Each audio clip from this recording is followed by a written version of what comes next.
Well, President Biden making good on a veto threat blocking expansion of the federal judiciary. He vetoed a measure that would have added dozens of new federal district judge positions over more than a decade. The president blaming what he called hurried actions by the House, saying that it left key questions unanswered about the life-tenured positions.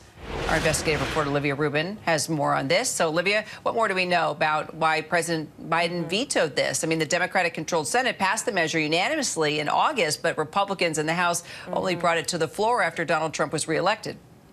Exactly, and it seems like that process that you just laid out there really led to why this bill ended up being vetoed, because like you said, it was originally passed, it was bipartisan, but when the Republican-led House didn't end up putting this bill across until after Donald Trump won the election. That, of course, created some accusations about playing politics with this bill, because once they ended up putting it across, everyone knew who was going to get to appoint that first batch of judges. It was going to be Donald Trump. So now you have President Biden vetoing it. He mentioned that sort of hurried action in his statement when he vetoed the bill. He also called out what might be some other motivations behind passing this bill. He pointed out the fact that some senators have left open vacancies in judgeships in their own state. So says essentially saying, why bring more judges if you're not even going to fill the spots you already have? What's your true motivation? Again, suggesting they just want Donald Trump to be able to put in more judges there. But it is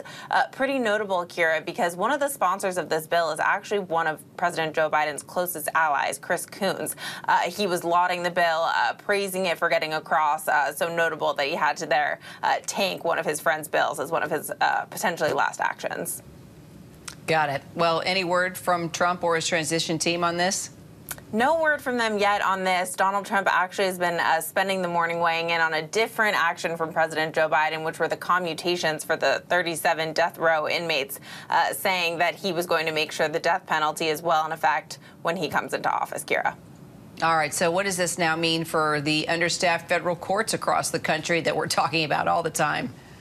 Well, for the critics, it says that there's just going to be more backlogs and more overworked judges. Chris Coons had put out some really interesting stats when he was pushing this bill forward, which is that there have not been more judges added, Kira, in nearly 2 decades, which I think most people didn't even really realize. So this was going to be pretty significant to try to do something for the first time in a while to expand the number of judges, as, of course, the population is rising. There's more caseload, but still the number of judges stays the same. So it would have been important action to try to ease that caseload, which now won't happen.